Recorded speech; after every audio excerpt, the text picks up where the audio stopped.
अरे हे काय तर हे आहेत बघा रव्याचे पळी पापड, पातळ असे दिसणारे आणि दुप्पट फुलणारे. चला तर आता मग तळून पण दाखवते.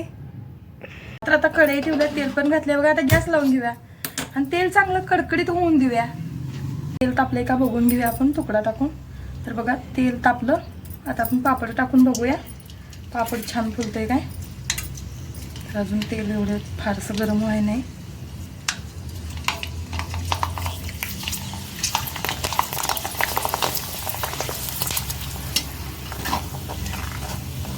इतकं छान असं गरम व्हाय नाही. तर दुसरा पापड टाकून बघूया.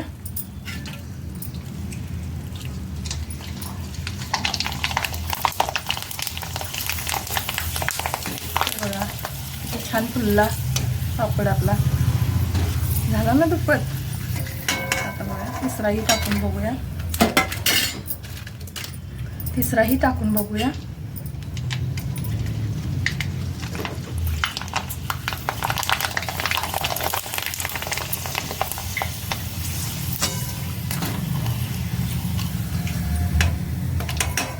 चौथाही टाकते मी.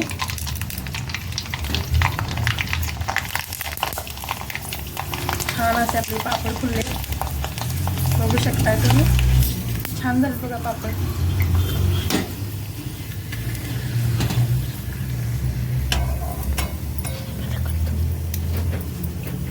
नमस्कार, मी पल्लवी.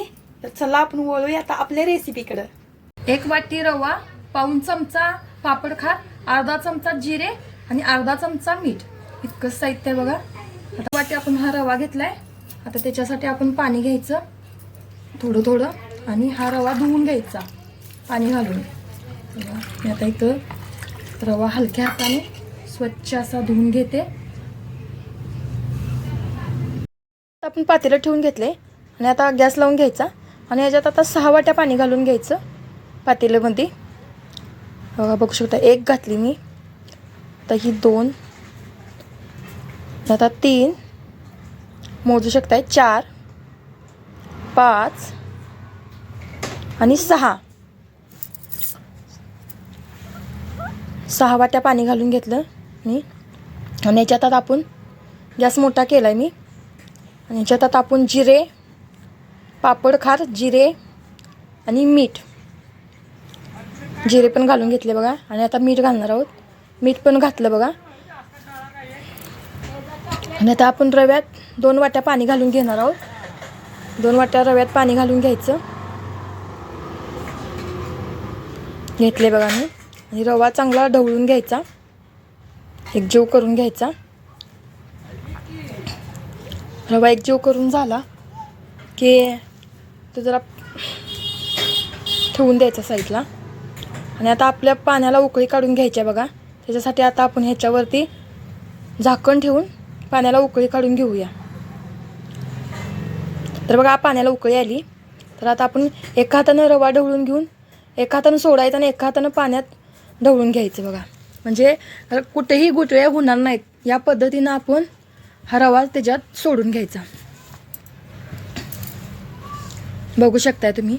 मी सगळा रवा पाण्यात घातला आणि आता चांगलं मिश्रण एकजीव करून घेणार आणि ते चांगलं शिजवून पण घेणार मी.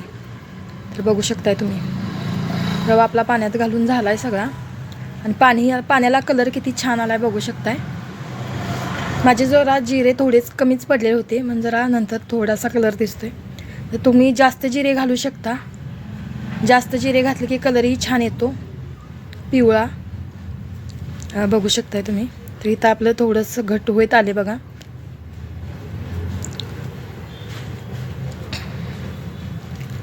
तर बघू शकताय